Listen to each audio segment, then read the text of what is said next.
नमस्कार, मैं Mayank Bhargava, assistant professor MLT college Saharsa, आपका स्वागत करता हूं।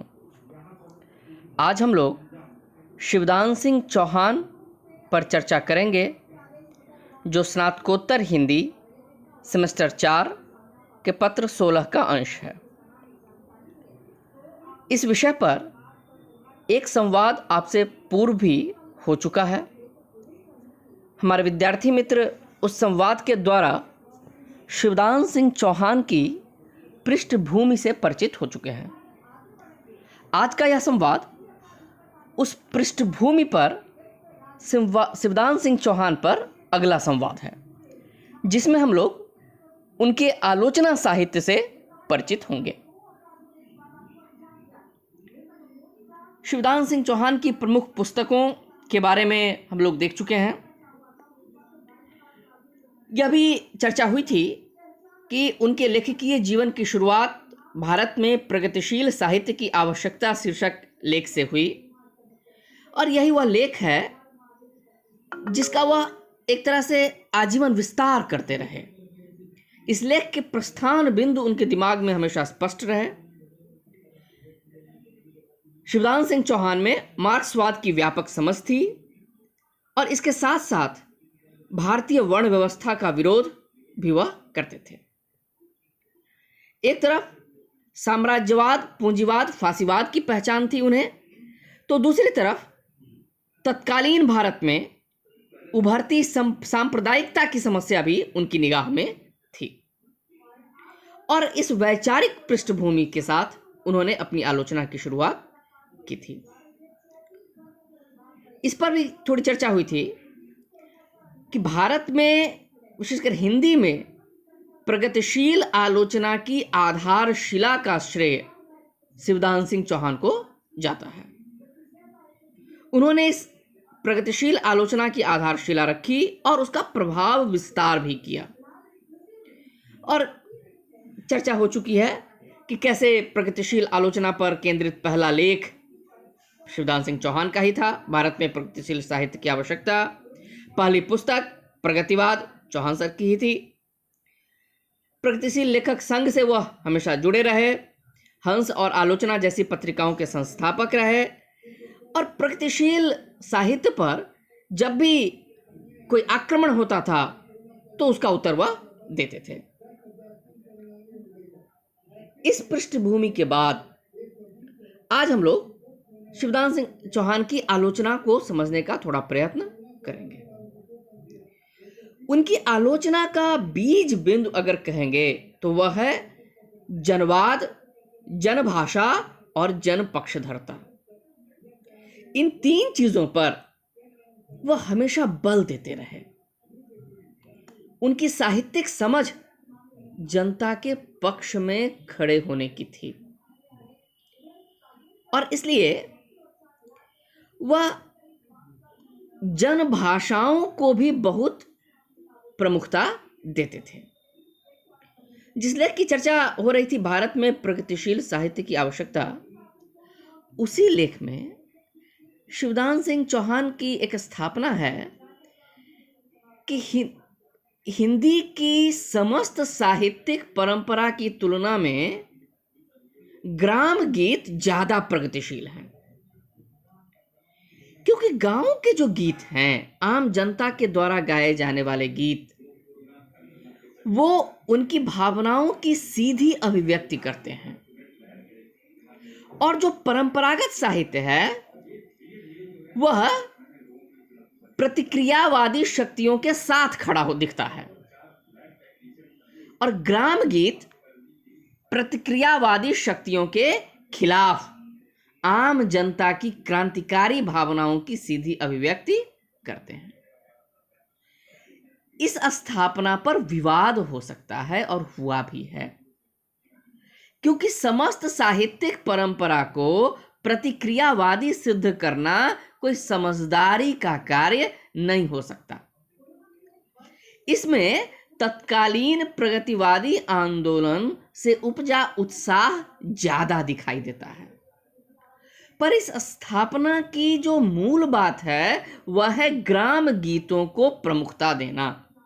तो इस स्थापना का यह हिस्सा महत्वपूर्ण माना जा सकता है और इस स्थापना के कारण ही हम यह मानते हैं कि जनवाद, जनभाषा और जनपक्षधरता की भावना शिवदान सिंह चौहान के समग्र साहित्य का मूल आधार है। इस आंदोलन के साथ वह हमेशा जुड़े रहे। हम जानते हैं कि बनारसी दास चतुर्वेदी, राहुल सांकृत्यायन और वासुदेव शरण अग्रवाल ने एक आंदोलन चलाया था, जनपद आंदोलन। उन्होंने इस आंदोलन का समर्थन किया। उनका एक लेख भी है, कश्मीर देश और संस्कृति, उसमें भी उन्होंने साथ दिया कश्मीर की जनता का।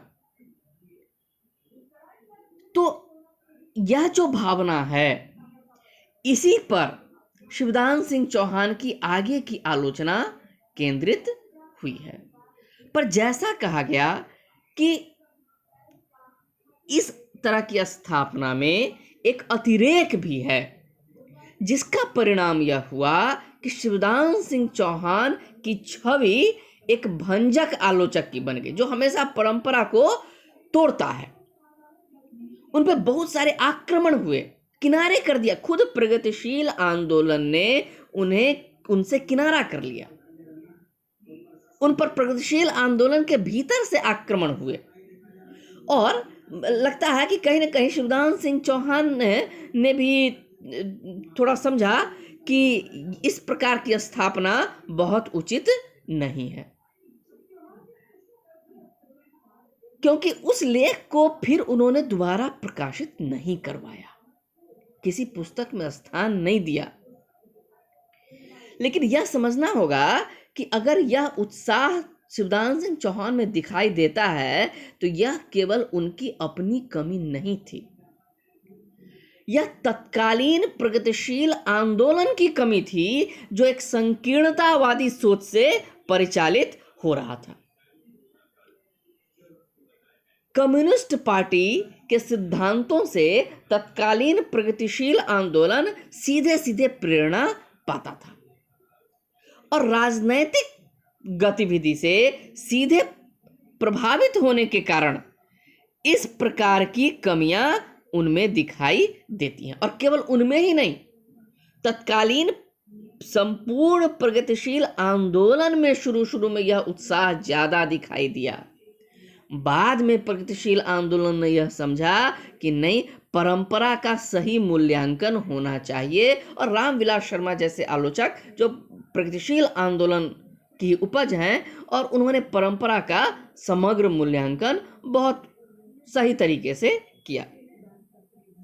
यहां तक कि शिवदान सिंह चौहान के बाद के लेखों में भी यह अति आक्रामक रुख दिखाई नहीं देता है। इस संकीर्ण मनोवृत्ति से वह उबरे। इतना जरूर है कि आजीवन वह जन विरोधी विचारों का विरोध करते रहे, जनता को ऐतिहासिक भौतिकवाद पर आधारित मार्क्सवाद से जुड़ने की प्रेरणा देते रहे, लेकिन खुद उनके बाद के लेखों में एक अति आक्रामक रुख दिखाई नहीं देता है। उनका जो एक लेख है, छायावादी कविता में असंतोष की भावना, 1939 में यह लेख आया था, और इस लेख में उन्होंने छायावाद का बहुत श्रेष्ठ मूल्यांकन किया। यह दुर्भाग्य का विषय है कि शिवदान सिंह चौहान का समग्र मूल्यांकन आज नहीं हो पाता। उनकी इस प्रकार की पंक्तियां, जिसमें उन्होंने छायावाद की तुलना हिंदूवादी मानसिकता से की, उसको बार बार उद्धृत करके शिवदान सिंह चौहान पर आक्रमण किया जाता है। लेकिन खुद शिवदान सिंह चौहान ने ही बाद में छायावाद का एक श्रेष्ठ मूल्यांकन किया। छायावादी कवियों को उन्होंने विद्रोही कहा, एक अधीरता उसमें देखी उन्होंने, और माना कि प्रगतिशील काव्यधारा छायावाद से ही जन्मी हुई काव्य प्रवृत्ति है। दोनों में बहुत विरोध नहीं, वहां से सीधा संबंध उन्होंने जोड़ा। सुमित्रानंदन पंत का भी उन्होंने बहुत सही मूल्यांकन लेख में किया। परंतु यह मान्यता उनकी बराबर विद्यमान रही कि साहित्य को हमेशा जनता के पक्ष में होना चाहिए। पर जब यह कहा जा रहा है कि साहित्य जनता के पक्ष में थे, तो यह न समझा जाए कि वह साहित्य को किसी वर्ग युद्ध का हथियार मानते थे। इसका वह विरोध करते थे। साहित्य की अपनी इयत्ता पर भी वह बहुत बल देते थे। शिवदान सिंह चौहान की जब भी चर्चा होती है, उनकी एक बहुत महत्वपूर्ण पुस्तक और बहुत चर्चित पुस्तक हिंदी साहित्य के 80 वर्ष की चर्चा जरूर की जाती है, जो 1954 में आई थी। अपने ढंग की अजीब स्थापनाएं हैं, अद्भुत स्थापनाएं हैं उसमें, सहमत हों असहमत हों, लेकिन इतना जरूर है कि उस किताब में अपनी समझ से, अपने तरीके से शिवदान सिंह चौहान ने हिंदी साहित्य के इतिहास को खड़ी बोली से जोड़कर उसके पूरे इतिहास को केवल 80 वर्षों का सिद्ध कर दिया। जानते हैं कि भाई हिंदी साहित्य के इतिहास को हम लोग 1000 वर्षों की परंपरा का मानते हैं। अब शिवदान सिंह चौहान कह रहे हैं कि हिंदी साहित्य का इतिहास 1000 वर्षों के मुकाबले केवल 80 वर्षों का है। स्वाभाविक है, इस स्थापना ने लोगों को बहुत चौंकाया और चौहान जी पर आक्रमण का अवसर दे दिया। और इस स्थापना से शिवदान सिंह चौहान हिंदी विरोधी सिद्ध कर दिए गए। पर उस किताब का सही मूल्यांकन करने वालों ने यह बताया है कि शिवदान सिंह चौहान वास्तव में हिंदी साहित्य की अनैतिहासिक, स्वेच्छाचारी और अवैज्ञानिक परंपरा का विरोध करना चाहते थे। जरा अगर ठहर के देखा जाए इस स्थापना को, तो सचमुच एक विसंगति दिखाई देती है। हिंदी साहित्य के इतिहास को हम लोग 4 भागों में बांटते हैं। रामचंद्र शुक्ल ने यह ढांचा दिया था और वह ढांचा आज तक मान्य है। आदिकाल, भक्तिकाल, रीतिकाल और आधुनिक काल। आधुनिक काल लगभग 1850 ईस्वी से मान लें अगर, और तो उधर का जो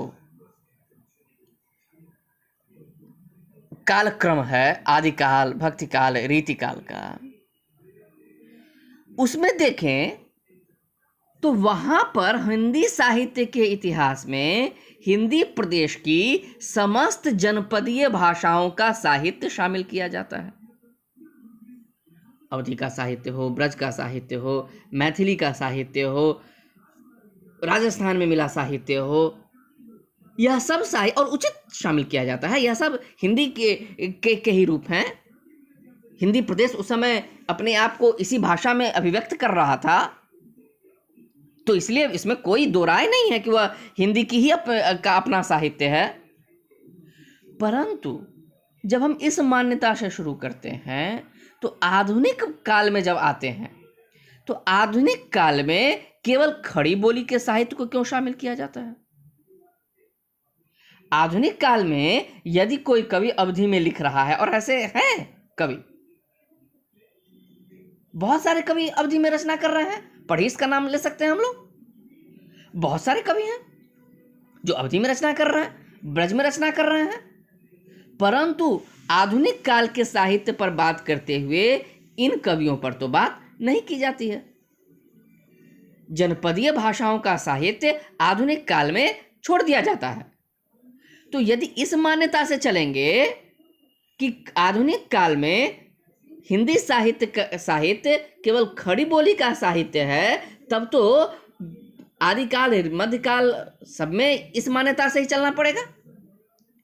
और इसलिए इस रास्ते चलकर शिवदान सिंह चौहान ने कहा कि यदि हिंदी के रचनाकार खुद को केवल खड़ी बोली के साथ जोड़ते हैं, तो जो जनपदीय भाषाओं का मध्यकालीन साहित्य है वह हिंदी से अलग मानना चाहिए। और अद्भुत स्थापना उन्होंने दी कि तब हिंदी साहित्य के इतिहास का आरंभ 1873 में जो भारतेंदु की रचना वैदिक हिंसा हिंसा न भवति आई थी उससे होना चाहिए। और सिद्ध कर दिया इस तर्क से उन्होंने कि हिंदी साहित्य के इतिहास का आरंभ 1873 से पहले आप नहीं ले जा सकते वैदिक हिंसा हिंसा न भवति से। कहना न होगा कि हिंदी साहित्य इस स्थापना से कदापि सहमत नहीं हो सकता था, उसे नहीं होना चाहिए था। बहुत खंडन हुआ शिवदान सिंह चौहान की इस स्थापना का, और हम हिंदी साहित्य के इतिहास को संवत 1050 से ही मानते हैं। शिवदान सिंह चौहान की इस स्थापना का कदापि समर्थन नहीं किया जा सकता, परंतु यह मानना होगा कि शिवदान सिंह चौहान की चिंता हिंदी साहित्य के इतिहास को 80 वर्षों का सिद्ध करना नहीं है, बल्कि आधुनिक काल में भी वह जनपदीय भाषाओं के साहित्य को हिंदी साहित्य के साथ साथ परिगणित करना चाहते थे। केवल खड़ी बोली की रचनाओं को वह नहीं देखना चाहते थे। और इसलिए वृहद इतिहास में उन्होंने कहा कि हिंदी साहित्य का एक वृहद इतिहास लिखा जाए जिसमें उर्दू भाषा के साहित्य को भी शामिल किया जाए। एक बहुत व्यापक दृष्टि से वह हिंदी साहित्य के इतिहास को देख रहे थे। और शिवदान सिंह चौहान की इस पुस्तक को इसी संदर्भ में देखा जाना चाहिए। बल्कि इसके साथ साथ मैं जोड़ना चाहूंगा कि गोपाल राय ने भी भाषा विज्ञान पर केंद्रित अपनी पुस्तक में इसकी चर्चा की है, और उन्होंने यह सवाल उठाया है इसमें कि आखिर अवधी के साहित्य को, ब्रज भाषा के साहित्य को, मैथिली के साहित्य को आज हम लोग क्यों नहीं शामिल करते हैं हिंदी साहित्य के इतिहास में। तो एक आधुनिक भाषा वैज्ञानिक भी इस दृष्टिकोण से सोच रहे हैं, जिस पर विचार किया जाना चाहिए कि क्या हम एक वृहद दृष्टि से इसे देख सकते हैं। फिर शिवदान सिंह चौहान की आलोचना दृष्टि पर बात करते हुए यह देखा जाना चाहिए कि वह साहित्य और समाज के गतिशील संबंधों की पहचान करते हैं। वह यह मानने को तैयार नहीं कि साहित्य समाज का दर्पण मात्र है, जो समाज में है वही उस दर्पण में दिखाई देगा। शिवदान सिंह चौहान कहते हैं कि नहीं, इसके पारस्परिक संबंध गतिशील हैं। साहित्य के निर्माण में समाज की भूमिका को वह स्वीकार करते थे, परंतु वह साहित्य की अपनी इयत्ता की चिंता भी अवश्य करते थे। साहित्य को वह प्रोपेगेंडा केवल नहीं मान सकते थे। इस व्यापक दृष्टि के साथ उन्होंने अज्ञेय, पंत, रेणु, अश्क, जैनेन्द्र इन सब की रचनाओं का मूल्यांकन किया। और जो दृष्टि थी कि प्रगतिशील काव्यधारा को या प्रगतिशील साहित्य धारा को कम्युनिस्ट पार्टी के साथ जोड़ दिया जाए, इसके साथ वह सहमत नहीं हो सकते थे। इसलिए कई बार उन्होंने कहा कि मैं मार्क्सवादी नहीं हूं। वह पक्षधर और प्रतिबद्ध साहित्य के पक्षधर थे। वह मानते थे कि साहित्य को हमेशा जनता के पक्ष में होना चाहिए, नहीं तो साहित्य जन विरोधी हो जाएगा। और इसीलिए जो लेखक की स्वतंत्रता की बात चलती थी कि हर विचारधारा से स्वतंत्र होना चाहिए, इसके साथ वह सहमत नहीं हो पाते थे। वह कहते थे कि नहीं, लेखक को प्रतिबद्ध होना चाहिए, क्योंकि हर श्रेष्ठ साहित्य पक्षधर होता है। समाज में इतनी गरीबी है, अशिक्षा है, जनता उसकी समस्याएं हैं, तो ऐसे में लेखक इन सब से अलग नहीं हो सकता। लेखक को इनसे जुड़ना ही होगा। और इस भावबोध के साथ देश और पूरे विश्व को इस सही परिप्रेक्ष्य में देखते हुए वह अपनी आलोचना धारा को लेखनी देते थे।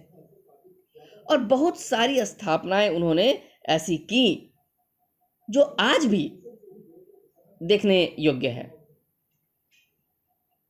और यहाँ पर यह भी कहना होगा कि सदैव वो प्रगतिशील साहित्य से जुड़े रहे, परंतु चूंकि वह केवल राजनैतिक पार्टी से जुड़कर साहित्य को नहीं देखते थे। इसलिए बहुत निर्णायक मौकों पर शिवदान सिंह चौहान का कदम हमें ज़्यादा सही दिखाई देता है। जैसे 1942 का भारत छोड़ो आंदोलन, कम्युनिस्ट पार्टी पर हमेशा यह सवाल उठता है और इसके कारण तत्कालीन साहित्य पर भी, इससे जुड़े लेखकों पर भी यह सवाल उठता रहता है। लेकिन यदि हम शिवदान सिंह चौहान को देखें तो 1942 के आंदोलन को लेकर शिवदान सिंह चौहान की अपनी दृष्टि बहुत साफ थी। वह भारत छोड़ो आंदोलन के साथ जुड़ते हैं। अज्ञे के साथ मिलकर उन्होंने 1942 में दिल्ली में फांसीवादी विरोधी आंदोलन सम्मेलन कराया था और 2 साल की सजा भी हुई थी उन्हें 1942 के आंदोलन में जुड़ने पर। उसी प्रकार देश के आजाद होने पर उन्होंने इसको सकारात्मक दृष्टि से देखा और कैसे वो अपने समय से जुड़े रहते थे। जब कश्मीर पर आक्रमण हुआ पाकिस्तान का, तो उसका प्रतिरोध करने के लिए, सांस्कृतिक दृष्टि से प्रतिरोध करने के लिए वह कश्मीर गए। 4 वर्ष का समय उन्होंने वहां व्यतीत किया और उसको भी बहुत व्यापक दृष्टि से वह देखते थे। तो सच्चे अर्थों में वह एक जनवादी विचारक थे। भारत की भाषा की समस्या हो या आम आदमी की समस्या हो, सबका वह एक जनवादी समाधान चाहते थे कि जिससे जनता के पक्ष में निर्णय आए। शिक्षा व्यवस्था में भी वह मातृभाषाओं के समर्थक थे। एकदम सरल सहज हिंदी का समर्थन वह करते थे और मुख्यतः उनकी रुचि सैद्धांतिक आलोचना में ही दिखाई देती है। व्यावहारिक आलोचना उन्होंने कम की। जो भी उनका आलोचना कर्म है वह आलोचना के सिद्धांतों को स्थापित करता हुआ दिखाई देता है और उसमें मार्क्सवाद से वह प्रेरणा पाते हैं, इसमें कोई दो राय नहीं है। लेकिन उनकी आलोचना दृष्टि का जो आदर्श था वह एक समन्वित आलोचना दृष्टि की बात करते थे। उनका एक निबंध है साहित्य की परख, उसमें उन्होंने सवाल को उठाया है कि साहित्य का अपना धर्म भी बचा रहना चाहिए, उसे केवल राजनीति के पीछे नहीं चलना है। आलोचना में वह विविध शाखाओं का समाहार चाहते थे और कुल मिलाकर एक ऐसी व्यापक समन्वित आलोचना दृष्टि का आदर्श उनके सामने था जिसमें ज्ञान विज्ञान की विविध शाखाओं का समाहार हो, साहित्य के अपने स्वधर्म की रक्षा हो और जनता के पक्ष में वह खड़ा रहे। जनता के पक्ष में तो खड़े होने की वह उनकी गहरी आस्था थी। जनता को वो हर विचारधारा से ऊपर रखते थे और इसके कारण ही उनकी जो आलोचना है वह एक ऐतिहासिक महत्व रखती है। उनकी जो किताब लेकर हिंदी की प्रगतिशील आलोचना, उसमें उनका वाक्य है जिसे रामचंद्र तिवारी ने अपनी पुस्तक हिंदी का गद्य साहित्य में उद्धृत किया है कि मूल्य आंकना ही आलोचक का मुख्य काम है और यह काम वह समुचित ढंग से पूरा करे, सहानुभूतिपूर्वक किंतु निष्पक्ष भाव से। हर रचना के वैशिष्ट्य को जांच परख कर किंतु जीवन और इतिहास के व्यापक संदर्भ में रखकर अपनी व्यक्तिगत प्रतिक्रियाओं को वस्तुपरक विवेचन से समन्वित करे, यही आलोचक का दायित्व है। यानी आलोचक का मुख्य कार्य वह मूल्य आंकना मानते थे और इसमें निष्पक्षता की बात वह करते थे कि जीवन और इतिहास के व्यापक संदर्भ में रचना को देखकर रचना के वैशिष्ट्य को परखा जाना चाहिए। और बहुत महत्वपूर्ण बात वह करते हैं कि अपनी व्यक्तिगत प्रतिक्रियाओं को वस्तुपरक विवेचन से समन्वित करे। आलोचना में जब तक ये वैयक्तिकता की भावना रहेगी, यह आलोचना से का सही दायित्व निर्वहन नहीं हो पाएगा। तो एक व्यापक दृष्टि के साथ वह हिंदी आलोचना के क्षेत्र में आए थे। अपने तरीके से उन्होंने प्रयत्न किया। उनकी आलोचना से हम सहमत हो सकते हैं, असहमत हो सकते हैं, पर यह तो मानना ही पड़ेगा कि एक ऐतिहासिक महत्व उनका अवश्य है।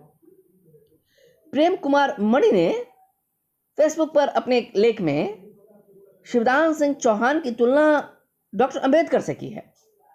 उन्होंने कहा कि शिवदान सिंह हिंदी साहित्यालोचकों की दुनिया में बहुत कुछ वैसे ही रहे जैसे आधुनिक भारतीय राजनीति में डॉक्टर अंबेडकर। और इसका कारण बताते हुए प्रेम कुमार मणि ने कहा कि दोनों में कुछ मौलिकता है और जो स्थापित चीज है उसका तीखा प्रतिरोध शिवदान सिंह चौहान भी करते हैं। और इस तीखे प्रतिरोध के कारण ही शिवदान सिंह चौहान को बहुत आलोचना झेलनी पड़ी। उनकी स्थापनाओं का उपहास किया गया। और सचमुच बहुत सारी ऐसी स्थापनाएं हैं जिस पर पुनर्विचार किया शिवदान सिंह चौहान ने स्थापित मान्यता के विरुद्ध जाकर। जैसे इसकी चर्चा हम लोग विस्तार से कर ही चुके हैं कि हिंदी साहित्य का इतिहास माना उन्होंने 1873 से प्रारंभ होना, केवल 80 साल का। रामचंद्र शुक्ल का बहुत बड़ा व्यक्तित्व स्थापित हो चुका था। पहली बार शिवदान सिंह चौहान ही वह आलोचक हैं जिन्होंने पहली बार रामचंद्र शुक्ल पर उंगली उठाकर कहा कि इनमें एक संकीर्ण मानसिकता भी दिखाई देती है। सवाल उठाए उन्होंने। प्रेमचंद कथा सम्राट के रूप में स्थापित हो चुके थे, पर प्रेमचंद पर भी सवाल उठाए शिवदान सिंह चौहान ने। परवर्ती आलोचना शिवदान सिंह चौहान से सहमत हो या नहीं हो यह अलग मामला है, पर अपने खास समय में शिवदान सिंह चौहान की ये आलोचनाएं बहुत महत्वपूर्ण है। और रामचंद्र शुक्ल पे जो सवाल उन्होंने उठाया, कम से कम वह सवाल आज की आलोचना में तो स्थापित हो चुका है कि रामचंद्र शुक्ल की वह कमी थी। बहुत सारे लोग ऐसी बातें करते हैं। शिवदान सिंह चौहान में बहुत सारे अंतर्विरोध भी हैं, इसलिए उनकी मान्यताएं आगे चल नहीं पाई। पर कुल मिलाकर इतना जरूर है कि शिवदान सिंह चौहान को भी पढ़ा जाना चाहिए। एक ऐतिहासिक महत्व उनका है, उस महत्व को समझा जाना चाहिए। आज उनकी बहुत उपेक्षा हो गई है, यह भी कहना होगा। तो अपनी स्थापनाओं के कारण, अपनी मान्यताओं के कारण, अपनी ऐतिहासिक भूमिका के कारण शिवदान सिंह चौहान बहुत महत्वपूर्ण आलोचक हैं और हमारे विद्यार्थी मित्रों को उन्हें भी देखना चाहिए। आशा है इन शिवदान सिंह चौहान पर केंद्रित इन 2 संवादों से हमारे विद्यार्थी मित्र शिवदान सिंह चौहान के आलोचना कर्म से परिचित हुए होंगे। आशा है आपको यह संवाद अच्छा लगा होगा। आपके सहयोग के लिए, साथ बने रहने के लिए बहुत बहुत धन्यवाद, आभार।